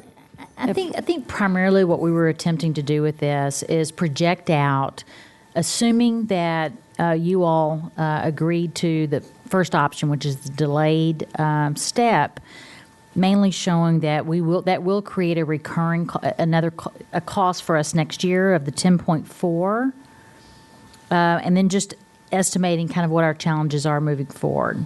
And those are all projections. It doesn't include the full scope of what we might need to accomplish next year, because we've all said repeatedly we've got some additional work to do on budget. We know that we'll have some programmatic changes down the road, but we needed to be very thoughtful about how we make those programmatic changes. So this was just a projection of Very preliminary as to what some projected 2016, costs that we may have down the road. Okay, so those question marks at the bottom are like, we Well, can throw and them- some of the other parts of that are projections too. Yeah. So Right. Okay. I don't see in there, right now any hope of backing off on the class size increases, I guess, is what I'm concerned about. But that's for a later day. All right. I think that's all the questions I had. Thank you. Mrs. Strauss. Okay, thank you. I think that what we're seeing tonight is, by and large, the best of a bad situation. And thank you for all of your work, Dr. Garza, and all the rest of our staff that has worked to try to figure out how we're now going to balance this. It is too bad that we are proposing to increase class size, and there's some central reductions that give me a lot of heartburn, particularly in the arts, but I know where we are. And just to recap, you say the staffing reserve to try to help the unusually large class sizes remains. And I'm assuming that we will do everything possible to try to keep class sizes under 30, because that's where it really gets too big. And how will we deal with that reserve? Will be a certain number of positions held in reserve, and then they will be determined through the cluster office, because that's always, there's just panic in August and September to try to address the kids who actually appear at the door. we're actually working on that right now. Good. And in fact, the schools that have repeatedly benefited from the staffing reserve, Right. we're actually not pulling those positions back Okay. because we know. So we're trying to be more proactive this spring. Good. We will still have some unanticipated growth that we will, Right. but we have sufficient reserves, I believe, to help mitigate and respond to those. But we're trying to address a lot of that right now, really looking at the projections, making sure principals have a voice in those projections, because sometimes they're the ones on the field, they're the ones in the school, in the community. They know who's coming.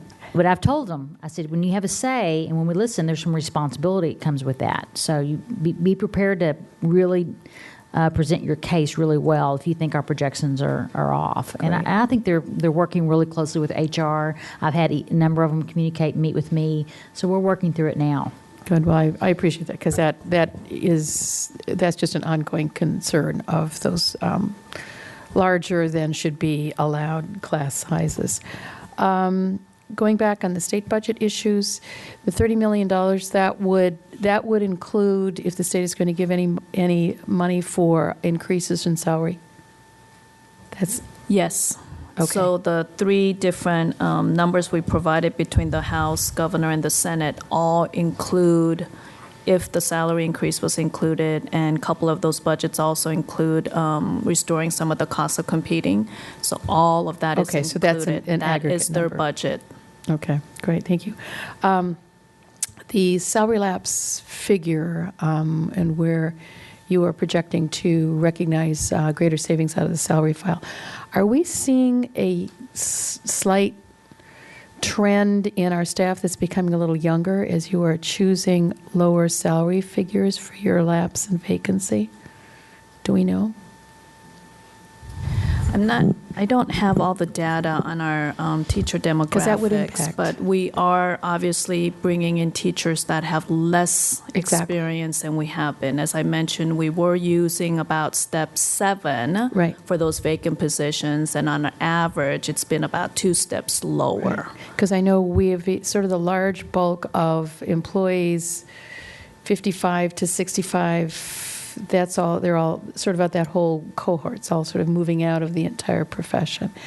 And then, I guess, well, whether or not we're seeing a larger turnover too in staff period. In other words, are we losing more younger teachers, which would also, or we don't know. Yeah, This thing.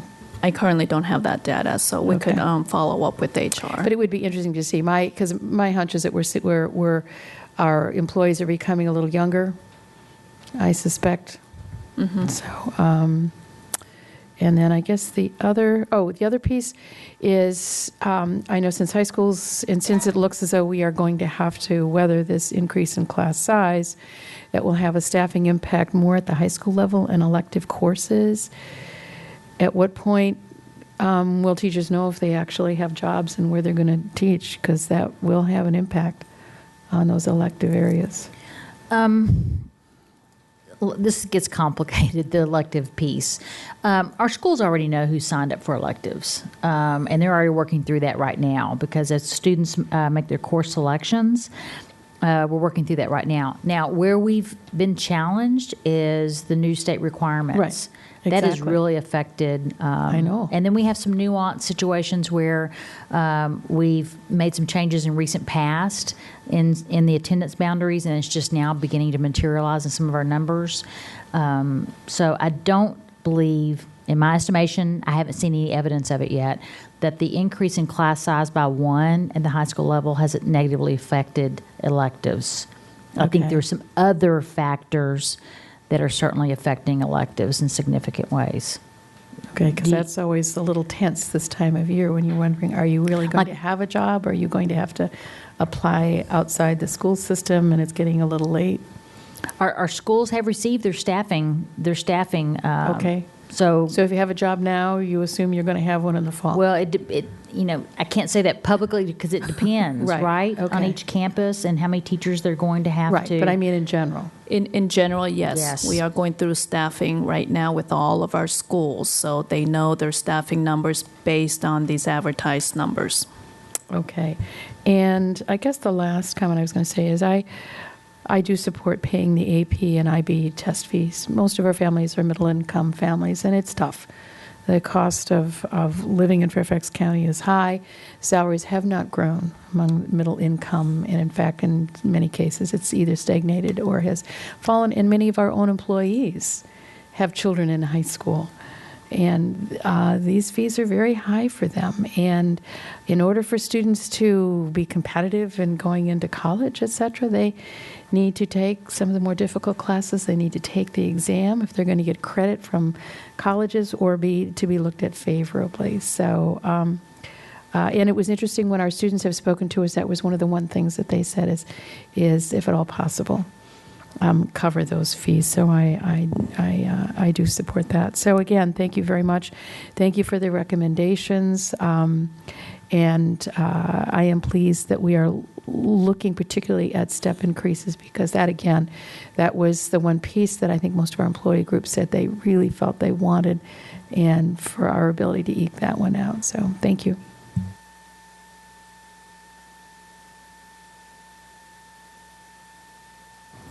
right, Mr. McElveen, you're next, to be followed by Ms. Derenak Koufax. Thank you, Mr. Velkoff. I am glad to see that there's more support this year for the delayed step. We had 3 votes last year. I think we've added a few more this year, so that's good news for our teachers. I do have a question though, because the state funding is based on a 2% salary increase, which is an incentive funding based on, or that also requires the local match like last year. So I think I might have misinterpreted what you said to Ms. Strauss when you said that all 3 scenarios take that into account. Is that the case? If it was included in the budget. So I believe the governor's and the Senate versions have a salary increase in 15. House version does not. Right. But the House version does include a full 1% in 2016. Mm-hmm. And I believe the Senate and the governors does not have any incremental, but the full value of their salary increase that they put in for 15 in 16. So what's included in the governors and the Senate is a delayed compensation. Right. And the Senate version doesn't have any strings attached. Right. The governor's version did say they would like to see a local match, but it's less restrictive than it was in 2014's market scale adjustment. That language last year specifically said you must do a 2% increase for every employee no later than January 1. And then there wasn't funding available in the following year. It was just one-time funding, whereas these budgets include a salary increase in 2016, hence why in our 2016 planning purposes, we included some additional state funding because we know there will be some additional funding related to teacher compensation. So based on that, does that mean whether we were to take the step route or the 1.5%, we would get it either way. Okay. Just one other comment. I greatly appreciate you going to the employee groups before coming to us, because what's happened in the past, I think, is a lot of the onus has been put on board members and not necessarily the superintendent as a result of us going to them after we do this. So that saved a lot of hassle on our behalf and yours, so that's much appreciated. On the APIB testing fees, Ms. Derenak Koufax and I were calculating over here. Over 2 years for an IB student, it would accumulate 7 tests, which would amount to $1,100. I know for most of our students and families that's not bearable.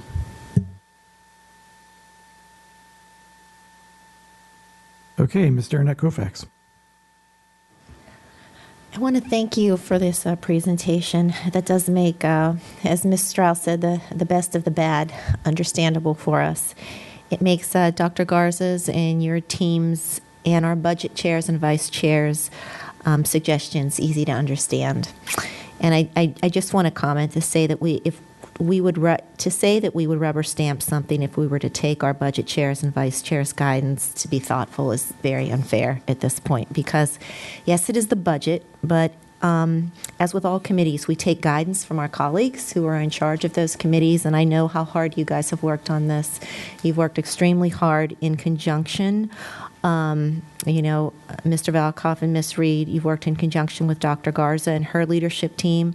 And Dr. Garza has stated, and I know I have at least briefly talked to both heads of both employees groups briefly, and to get their input. So I think, and I know Dr. Garza has as well. So I think if this process seems to be more efficient and streamlined than it has been in the past, and it's not as messy, it doesn't always have to be messy if a lot of work is done up front.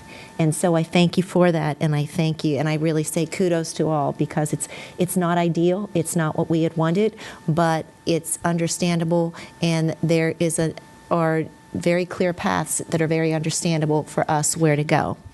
And that being said, I think we all, still have some questions. Regarding comments that colleagues have made, I just want to share my opinions as well. I am grateful for the taking out the AP and IB fees, as as Ryan had stated, we are we kind of did some calculations, and I know for the IB as well. You know, you don't know until the fall. And I can speak from this as a parent's perspective. You do not know till the fall of your child's freshman year whether or not you will even get IB credits. So many parents would maybe just choose not to do that. And that does impact our standing and the way we look. And I know we don't always have to be worried about that, but we do, because it impacts us. AP is something different. A lot of schools accept AP credits, but IB is not, and the fees are more expensive. I think they're $160 per fee. So that is very, very impactful to people in the IB schools. I appreciate the taking out the reduction of the 9.5 positions for the small schools AP. I have a question. Has it been asked with the needs-based staffing? I understand that it's in schools where poverty rates are 20% or lower. Did we ever get a listing of those schools that would be affected, that formerly had needs-based staffing but would be affected by this? We could get you a list. I don't have that list with me, but we do have the schools that were impacted by that. I would appreciate that. And I would also look forward to seeing the details. I know that will be coming of our in-school suspension support. And finally, Dr. Garza, if you could, did you send it in your weekly memos about the summer school analysis and the many? Could you please resend that again? Thank you. Or just reference to us where we can find it, because I know you summarize yours all very nicely now and they're all kept. But if we could just go back and review that, I would appreciate that. And that's all I have right now. And I do appreciate the fact that we'll have another work session to hash out some more of these ideas. Thank you. I'm going to look around and see if anybody who hasn't spoken. Mr. Stork, would you like to speak? Mr. Stork. I realize most of you probably already heard what I have to say, but I was going to repeat it for those people who didn't get it telepathically. And since that seems to be the way we communicate around here, anyways, I'm joking. Couple questions, actually. First and foremost, as I mentioned at the advertised budget discussions, I really want to see the summer school information, because, and I regret to say it this way, but in the past we've had these conversations about summer school, and sometimes they've been what was presented, other times they haven't. So, and it's something I deeply am concerned about, and I want to know, because I'm going to try my best to put money into it if I think it's inadequate, because I think it's a key part of what we do. So just if you could share that, as I asked a couple months ago, I would like to see that as soon as possible. Thank you. I want to mention or ask about the health rate.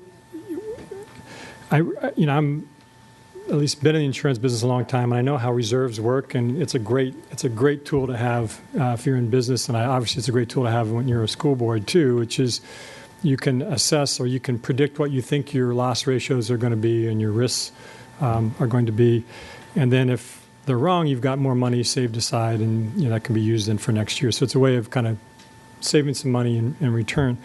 So I'm assuming that the $10 million reduction is based upon some sort of technical advice that we got that says we don't really need $10 million to save aside at this year, at this time. The $10 million reduction was $10 million less in the increase for 2016 as compared to the 2015, because I believe some of our claims trends have been a little bit lower than anticipated. So the rate for 2016 will not be set until this July. So we do anticipate a slight increase, and again, that's a very rough estimate. So when we did the 15 budget, we had originally projected it's a 60% reduction from the original projection, right? No. You said it was $25 million for 2016. Okay, so for 2015, we had an increase of almost $24 million in the advertised budget. 2015, I'm sorry. 2015. 2015. Okay. okay? But based on our participation in the different plans, we could lower the cost of the employer portion of those health premiums. So that's the reduction of $4 million for 2015. So the participation ratio in less expensive plans goes Yes. up and the other ones go down. Got it? Yes. So that's what's part of the savings in 2015. Come 2016, we believe the increase is going to be a lot less than the 2015 increase as a result of the claims history, because we're seeing this year's claims not at the rate of last year's claims. So we may not need to increase the premiums as high as we did in 2015. Okay, so back to my original question. Who makes that technical assessment? Because actuaries historically and insurance companies make those kinds of assessments. Actuaries and consultants that work with our HR benefits office, and we get together in July to review all the claims and what the proper reserve should be for the self-insured plan, and then the premiums are set to be able to support the claims projection by the consultants. So at this point in time, you're speculating, you're estimating that the actuaries and our consultants are going to recommend that we hold less, or we not increase As much. our rates as much. Correct. But Mr. Stork, if I might add, that 2016 was just, hey, that was just a guess. So we'll know more later on. I misunderstood some of that. I misunderstood some of that, which is. Oh, okay. Thank you for that clarification. And then my biggest question, I guess, is the one that's been kicked around a lot by Board of Supervisor members. And there was, I know one member in particular has had two major themes in his assessment of the school budget. One is that the lapse rate is still too conservative, and the other is that there's significant savings if you only apply the salary increases to, if you will, teachers, in other words, to non-administrative personnel. The savings that I read, at least, that he was projecting was $13 million if no administrators got an increase. Is that something that you believe is accurate, or? We believe that is incorrect. Actually, we don't believe, we know that is incorrect. He defines administrators as everybody other than classroom teachers. So when the article grouped the administrators at 13 million, that included not only your principals, assistant principals, but your clerical, your social workers, psychologists, all custodians, all your non-school-based folks, bus drivers. So he had two groups, one that were classroom teachers, then everybody else. And everybody else fell under the description of administrators. I'm sure they would appreciate the salary if it were possible, but I don't know that they would necessarily view themselves as administrators. I realize that that's public information, and has there been any effort to at least clarify that? We are working on a clarification right now. Okay, it's being worked on now. It is being worked on. Okay, I was going to say I hadn't seen it yet, so I think that's critical. Yeah, we've been working on that for the last several days. Okay, all right, thank you. And then the last part of this is obviously the last lapse rate, and we've had previous discussions on that. I know you had an email you sent earlier on, but I didn't see, and maybe I didn't read, so maybe it's something I just missed. Did we ever do a kind of a numbers to numbers comparison, an actual quantitative analysis based upon what the county ratio and rate is compared to our own, and kind of point by point current? Because I know that everybody here knows that that's our biggest, if you will, pot of money, that potentially has varies every year, and it's kind of like enrollment growth. If you get it right, it gives you a really tight budget. If you get it wrong, you're going to either be way off high or way off low. So, again, I think what we need to focus on is that ending balance, which includes that salary lapse. And when They talk about the salary lapse factor of 8% versus school systems 2%. It's really apples to oranges, because if you look at the 8%, they're taking an 8% of what county considers to be their salary base. The way we calculate lapse for FCPS is little over 2% of our salary and benefits base. So you're using a completely different base. So that percentage is going to appear higher in one organization than the other. And then the other piece is the base savings that we recognize every year. We're adjusting that salary file every year based on turnover. That does not happen around the county's budget process. So that lapse factor ends up being at that high percentage year after year, whereas we lower our salary base and then take a lapse factor against that lower base. So when you look at the cumulative savings we had in our salary file, it's significant.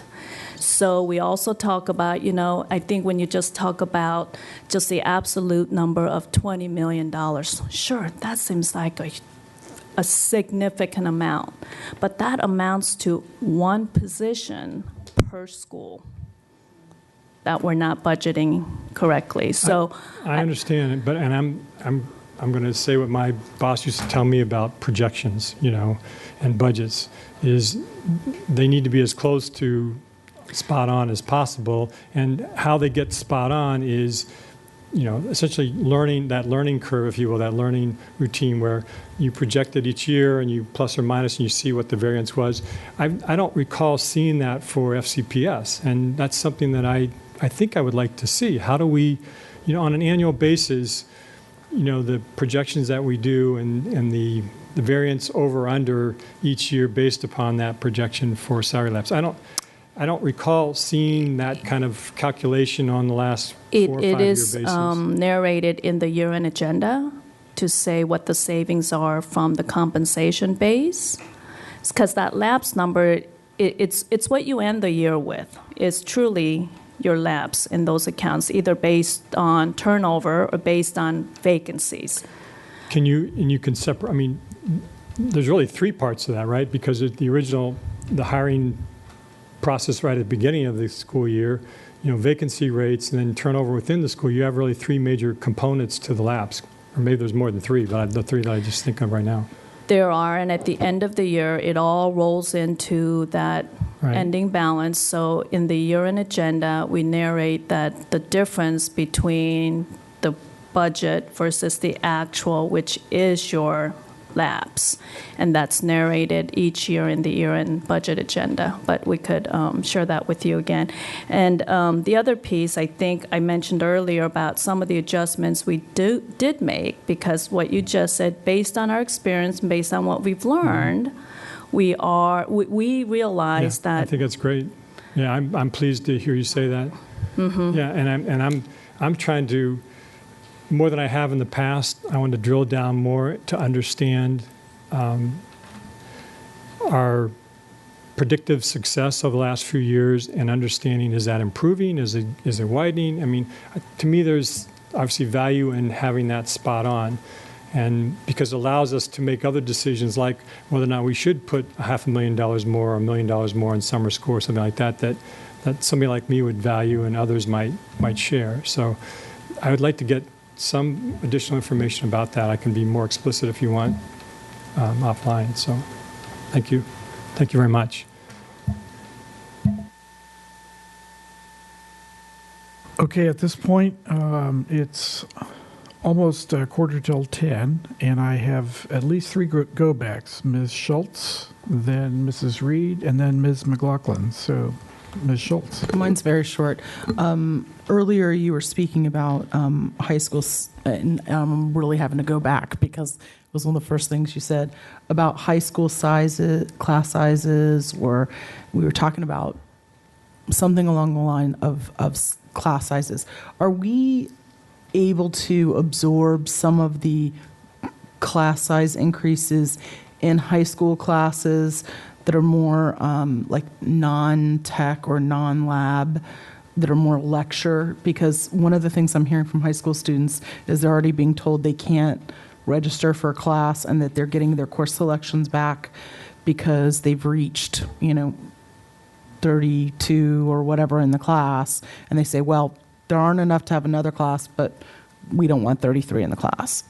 And I'm just wondering if that's not a place where we can give, if they're juniors or seniors, is that not what they're going to experience in college? I mean, I don't know what the breaking point is, but if we can absorb some of the costs they're going to hit for class sizes, I'd rather have them hit for 16, 17, 18-year-olds who are about to experience the same in more lecture hall type formats as opposed to elementary or middle schools. It's very difficult, and I'm not trying to avoid the question, but it is very difficult to answer that question in a general way because it depends, because every high school has a different master schedule, and how well they manage their master schedule affects how well they manage what courses kids select and their class sizes. So I would almost have to know what school that is to go in and look, because in most cases, I mean, we have some high school principals that are really, really good at master schedules and know how to optimize those. Just like any other school system, we'll have some that are less, less masterful at the master schedule.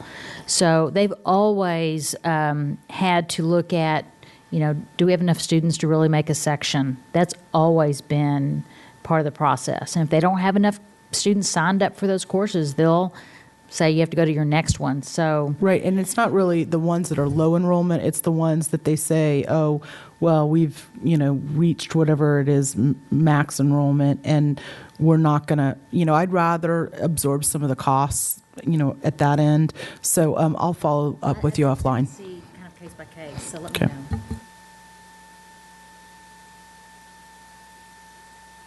Mrs. Reed. Thank you.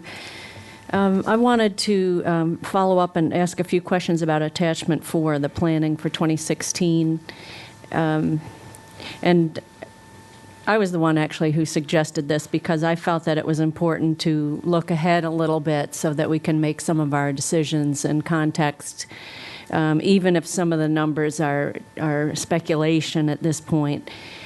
So to that end, I just wanted to make sure that we all understand what we're looking at. And inherent in here is a step increase, the unfunded portion from this year, assuming we do it as we've said we would. And then for 2016, we would do another step increase as well as a 1% market scale adjustment. Is that right?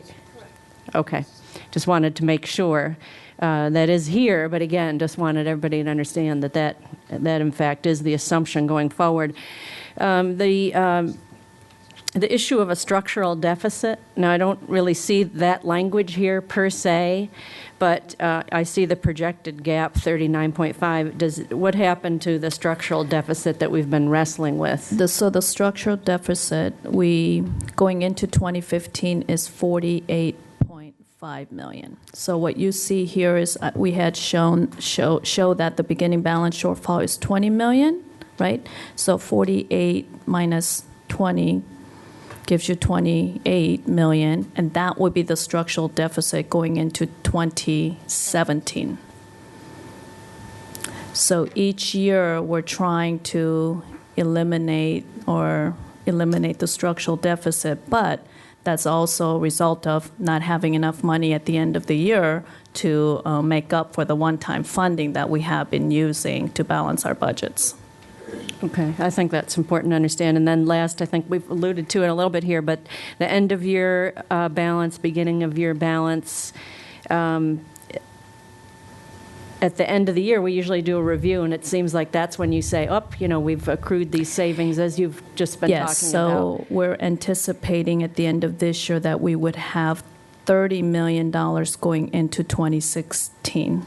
So, well, actually 28. I just said 28 because we had $48 million balancing the 2015 budget. I don't believe we're going to have $48 million to go into 2016 budget. We think we're going to be $20 million short. So the difference between the 48 and the 20 million, I believe we could make up at the end of this fiscal year, but that's it. And you recall, we've talked about that shrinking, and it's been shrinking over time. And as we tighten and tighten and tighten up these budgets, that number's going to get greater for us. And I think it is a function of us, running a really tight budget, kind of based on what you were saying earlier. And as we, 88.6% of our budget is personnel. And so as we tighten up, we're going to see the ending balances being lower. And then our beginning balances, of course, not being what they used to be. Right, yeah, thank you. Thank you, I appreciate that. And just one last thing, to this point where we started our conversation, I went back to our advertised budget briefing, and at that point we said without the additional revenue that we had requested, additional reductions would be necessary and program considerations included. And then there was this whole laundry list of things that we thought we'd have to do: cut specialized programs, cut support to schools, further increase class sizes, cut student activities, reduce contract lengths, address salaries and benefits. So I guess my point is there, I don't want to put words in your mouth, but it seems that this, what we've looked at tonight, is really saying, well, you kind of weighed those things, but really you decided not to do that. Could you address that in a way that perhaps we can all at least get on the same page, even if we don't agree with it? Maybe we could at least understand your thinking. Sure. Thank you for asking that question. I think it's an important one. We've tried to bring in. We've tried to make this process be as high integrity as possible. I think we've been very transparent. So in terms of, I hope the public understands that. My goodness, I wish I had come in tonight with how many times this board has talked about the budget this year.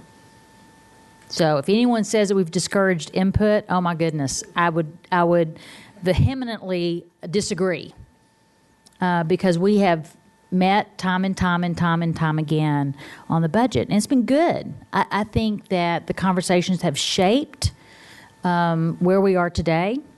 You all have had, I feel like you've had, you've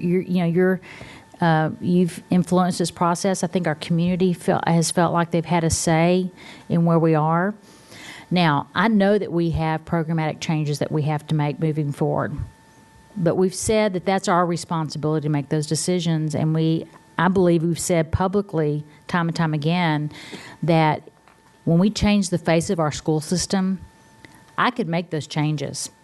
But I might suggest cutting something that our community finds the most valuable versus the one that they would take off the table. So moving forward, I think that's one of the major pieces of work that we have to look at is if we change the face of our school system, meaning what student programming we offer. And I could give you a list of examples. I feel like we need to give our community some input. I think we've tried to make that part of the process, that when we make these significant decisions that affect our system, that we have a process to allow people to have a say. And we do affect students in the pipeline when we change programming. We affect current staffing. And I recognize that there are some things that you all would like to consider taking off the list. I understand it. If you want to submit an amendment to change something in this process, that is your prerogative. I understand that, and I serve at your will. I'm just suggesting that at some point in the near future, I'm hoping we can signal to this school community that we're no more layoffs, no more people, no one else is losing their job. That we're beginning to focus on next year and getting ready for a smooth end of this year and a very positive start to the next school year, knowing full well that we've got to keep working on this. We're going to start in June, working on fiscal year 16. We cannot make any additional increases to class size, I believe. I think we've got to be very careful not to do that into the future to balance our budget. So the only thing left is looking at programming. So I know full well that's ahead. I understand that. But I'd like to do that in such a way that we make some of those decisions potentially this fall moving into next spring as we start looking at master schedules, because January, February are when our principals start looking at their master schedules and make those adjustments. So that's why I have, I really was reticent to bring to you any additional programmatic cuts right now, knowing that our schools are already feeling the pinch. So has central office, quite frankly. We've reduced a lot of positions, and I just am fearful of making any additional changes moving forward at this particular juncture. So I hope that answers your question, Ms. Reed. Yes, it does. Thank you, Dr. Garza.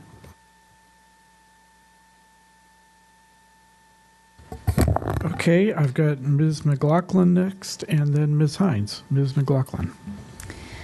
I just wanted to follow up from some remarks that my colleagues had said. I think it's important, again, we be really mindful about what we just went through with the Board of Supervisors. And everyone has heard them question this board's priority. What does the school board value and prioritize?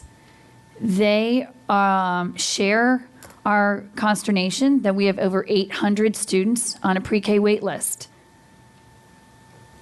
Montgomery County, across the river, has a higher free and reduced lunch population than we do.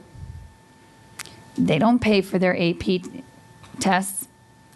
So when I listen to the dialogue tonight and I think about how we're trying to strengthen our credibility with the Board of Supervisors, with the public, again, with our employees, that compensation is important, I am really struggling. I don't want to keep harping on the AP test fees, but my gosh, we're so quickly going to just put $4 million back in and not even look at what are the practices around the region. It's a nice thing to do to pay for those tests, but we also know the colleges are cutting back on even awarding credit at all. So what is the purpose of that test? It's a nice external measure. As a board member, I haven't seen any reports that come back to me that say, here's what we do as a division to compare our performance and how it compares to, as an external measure to how students are, earning their grades in the classroom, or how we're doing the achievement gap issues on performance, on how they pass those exams. So when we ask ourselves about the wants versus needs and what we are going to have to try to do, but I can think of nothing more important than 800 children on a pre-K wait list. And so I am very seriously considering, after I'll talk with Dr. Garza, but how on earth could I go and vote for this budget knowing that I'm paying for test fees that across the river, those families in Montgomery County, you go to even the public universities, and every single one of those families are going to be paying thousands of dollars a year for their child to get a college education. The middle and upper income families. But they can't pay the $89 for their AP test, and it's $108 for an IB test, just in case everybody's wondering what the IB test fees are. So I'm just using these test fees as an example of what's giving me indigestion about the whole budget. Because if I can look at that one indicator right there and have people tell me that this is important, put this back in, I fully support it, and I think about all the other things I hear you telling me that matter and that we want the Board of Supervisors to believe where our priorities are, I'm struggling because I don't see that. I'm also going to throw out something that probably I shouldn't, but I'm going to go to. Our FLES program, we can provide that to about a third of our elementary schools at $5 million. The rest of the elementary schools where there isn't any FLES, some families pay for flex. They pay for this several $100s a year so their kids can, get that elementary foreign language exposure, which I think is great. But if we don't have equity and parity and we don't provide it to all of our elementary schools, then is that really a good practice that you're lucky that that's a specialized program that only some elementary school students get? So either we bring $15 million to the table and everybody, no matter where you live in Fairfax County, your child gets that exposure at the elementary school level. But in terms of wants versus needs, we don't want to reduce class size. take $5 million and cut, reduce our class size, but we'll continue to provide specialized foreign language and culture exposure to just certain elementary schools. Those are the things that, when I think about our budget values, I'm struggling. So I just felt I should be transparent with the public tonight and with my colleagues that there's a couple things and the final one I'll say is instructional coaches. They're great. They are really nice to have.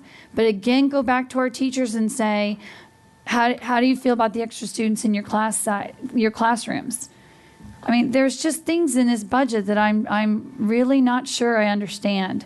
And I appreciate the hard work that Dr. Garza and her staff have done with this. I still think that Dr. Garza's entry to our system less than a year ago and trying to master a $2.5 billion budget is difficult.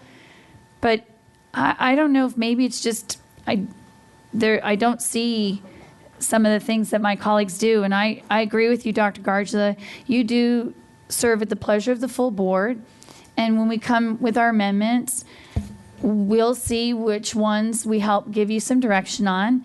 And, if it turns out there's only two of us that think we shouldn't be paying for the IB test fees, I absolutely understand that that's there because we've signaled that to you. So I'm hoping that in these next few work sessions, we do as best we can to help collectively give you an idea where we're at. And in the end, it's my colleagues that I'm going to hold accountable for what we pass and don't pass, because you do come to us and say, here's my best recommendation. But there's 12 minds around this table that I would hope help you say, we're elected officials. Here's what we've heard in the community. And I can tell you in Braddock District, what I've been hearing and from my own supervisor is they worry about where we're prioritizing our money. And there are some things I will not defend in our budget if I see go through. I'll just say, philosophically, I disagreed with the majority of the board that voted to put it in. So, Ms. McLaughlin. Thank you, sorry. I'm going to take that as a preview of coming attractions. Ms. Hines. Yeah, I just wanted to ask Mr. Stork and get back a little bit to the lapse thing, because I hear that same, concern out there, and I think it is important that we get as close as we can. But when you talk about spot on, we still do have to budget somewhat carefully, right? I mean, we have to have some cushion because we can't go in the red, we can't fire people in the middle of the year, right? So we build in some cushion, right? I would not characterize it to say we're building a budget with a cushion. We build a budget based on what we think the experience will be. And obviously that's based on historical information. And sometimes experience vary from year to year. So we're trying to build a budget based on the conservative approach. So that's how we build a budget, because we can't control the vacancies that are going to happen. Just like this fiscal year, because we know we're making significant reductions in the central office, once somebody leaves the system, we're not filling those positions. So we are going to recognize vacancy savings this fiscal year at the end of this year. Will that happen every year? Absolutely not, because we're not going to have those positions next year. Right. Cushion is the wrong word, because we don't want to give the impression that we're deliberately building in space so that we have an ending balance. That's not what we're doing. It's more that we have to be somewhat careful, obviously, in how we budget. Make sense? All right. And then just to signal to everybody, I haven't mentioned yet, and maybe I should, on the needs-based staffing and class size, I think that is something that I'm also going to want to look at a little bit and probably take the temperature of my schools, over the next little bit to see how people are feeling about, the choices that they have to make for next year based on, the proposed budget. And I don't know what, if anything, we can do about it, but I know it's going to be tough. But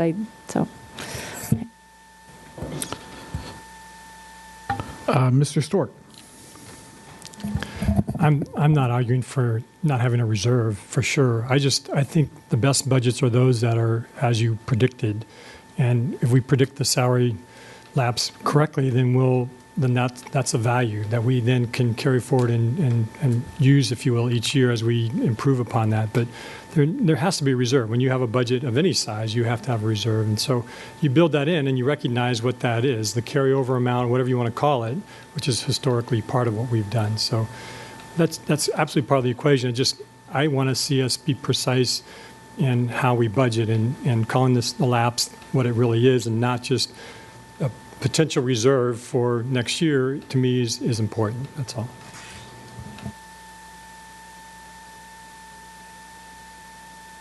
Okay.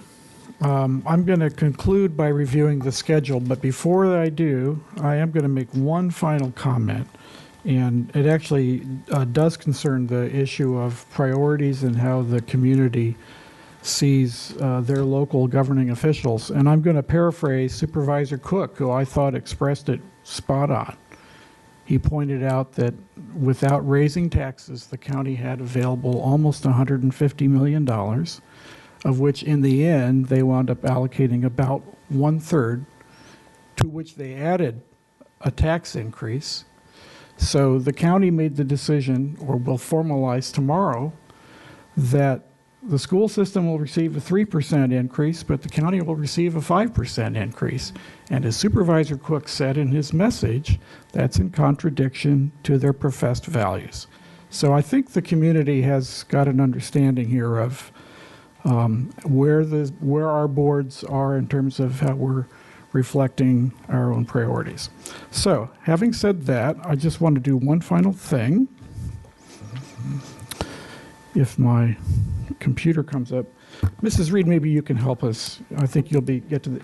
All I'm looking for is I just want to review or maybe if we get it up here on the screen, the budget dates on the main screen. Yeah, on the agenda on Board Docs Pro probably has it there. Right there. And down here. I just want to go through this list again. Okay, so May 8th, the budget goes in for new business, and then we have public hearings on May 13th and potentially the 14th, and I think Mr. Moon has indicated that we may be using some of that time for some other things if the hearings are not full. We have already scheduled something else. Right, yeah. Even if there is a public hearing. Right, exactly, right. I mean, we will, like the supervisors, we'll stay till the last person speaks, right?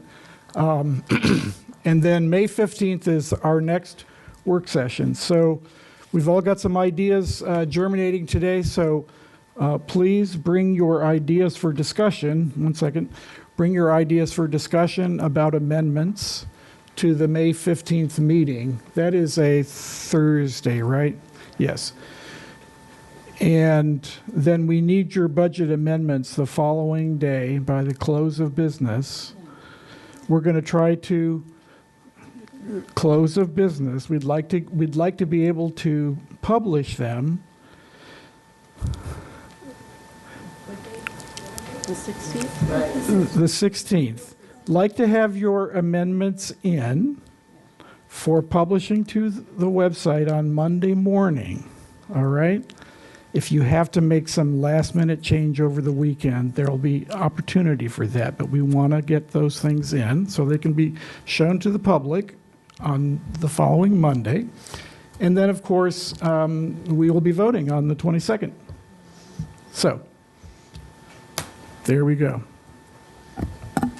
This meeting is adjourned. I had a question, and you asked me to hold on a second. Okay. So yes, my that's question right. is this. We have public hearings on the 13th, 14th.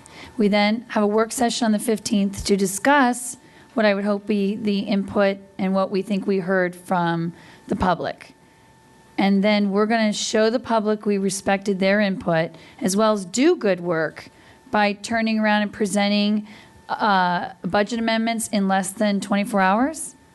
I mean, I appreciate that you would like for us to target close of business on Friday, but I'll just again say to my colleagues, I think the public's more concerned about the fact that we actually listen to what they have to say at the public hearing, then listen to each other on the 15th, and we work with staff on language, and we make sure that we get it, you know, to the school board office either by Friday or over the weekend. But I'm just putting it out there. Wow, I'm surprised that everybody seems to be comfortable with less than 24 hours. As far as I know, this process is not at variance from previous years.